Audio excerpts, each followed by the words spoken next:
करते हैं सुधांशु त्रिवेदी जी, आप ही से शुरू करते हैं। अब सवाल है कि ये आरोप आप पर लगेगा, भगवान राम के मुद्दे पर उठाएंगे या बाबरी मस्जिद जो हुमायूं कबीर बनवा रहे हैं?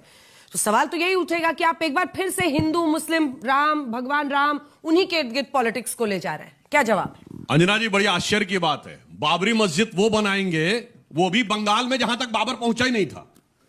और शायद बहुतों को यह भी नहीं पता होगा कि बाबर 1527 में आया, 1530 में मर गया, 2.5 साल में। उससे ज्यादा जनता पार्टी के परिवार ने राज किया है भारत के ऊपर।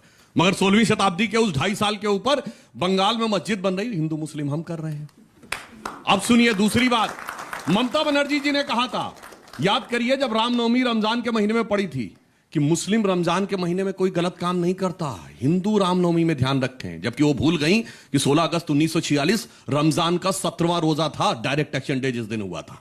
अब आइए, इतना ही नहीं, एक फरहाद हाकिम है नेता उनके, ये स्ट्रक्चर्ड है, जिन्होंने वो बड़े फेमस, जिनके लिए पाकिस्तानी जर्नलिस्ट ने लिखा था, उन्होंने कहा देखिए हमारी कॉन्स्टिट्यूंसी मिनी पाकिस्तान है, जो ओपनली बोल चुके हैं कि हिंदू में पैदा होना दुर्भाग्य की बात है और वो चाहते हैं कि मुसलमान होना चाहिए। और उन्होंने बोला उर्दू जो है भाषा होनी चाहिए बंगाल में, और हैसियत नहीं किसी की टीएमसी वाला कोई बोल दे। और सिर्फ इतना नहीं है, इरेडिकेशन ऑफ सनातन धर्म, ये सब बोला गया है। देखिए मदन मित्रा ने जो बोला है उसकी आप गहराई समझिए।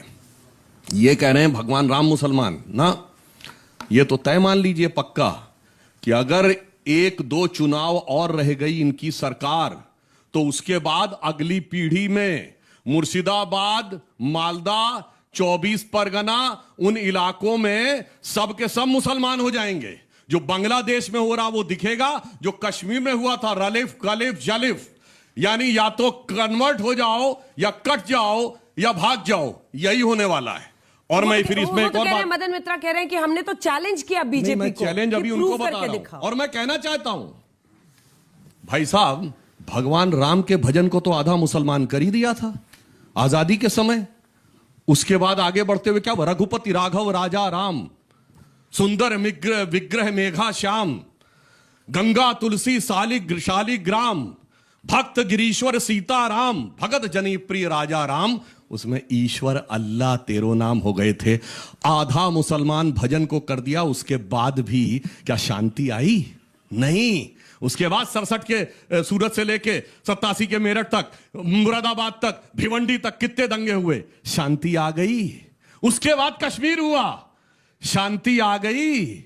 नहीं आई। उसके बाद कश्मीर घाटी खाली हो गई, फिर शांति नहीं आई। धुबरी बरपेटा करीमगंज असम में शांति आ गई भागने के बाद। मालदा और मल्लापुरम से भागे, शांति आ गई उसके बाद? ना। वो क्यों नहीं आई? क्योंकि जब तक, और आप देखिए ताकत ये होती है कि लालू प्रसाद यादव से मुहर्रम के ताजिए पे पूजा करवा दी, मदन मित्रा से मुसलमान कहला दिया, ममता बनर्जी से यह कहलवा दिया, रेवंत रेड्डी ने कहा कांग्रेस मतलब मुसलमान, मुसलमान मतलब कांग्रेस। यह होती है ताकत यूनिटी की। संख्या से कुछ नहीं होता है। क्योंकि जब यह देश विभाजित हुआ, उस समय इस देश के 2 टुकड़े, पाकिस्तान और बांग्लादेश में हिंदुओं से घृणा पढ़ाई गई, और हिंदुस्तान में उससे ज्यादा हिंदुओं से घृणा पढ़ाई गई, पाठ्यक्रम में पढ़ाई गई। वर्ग, भाषा, जाति, प्रांत, सब पे घृणा फैलाई गई। और उससे चलते चलते चलते चलते हम लोग आज इस स्थिति में पहुंचे हैं। इसलिए मैं ये कहना चाहता हूं, जो उन्होंने किया बहुत गंभीर है। एक पंक्ति के साथ समाप्त करता हूं इसके बाद, कि कहीं सुनते हो राम तेरी पीढ़ियों का नाम, कायरों की सूची में जोड़ देना चाहिए, और तेरे भी जो नाम का अपमान हो तो हिंदू कहलाना हमें छोड़ देना चाहिए। संजय जी।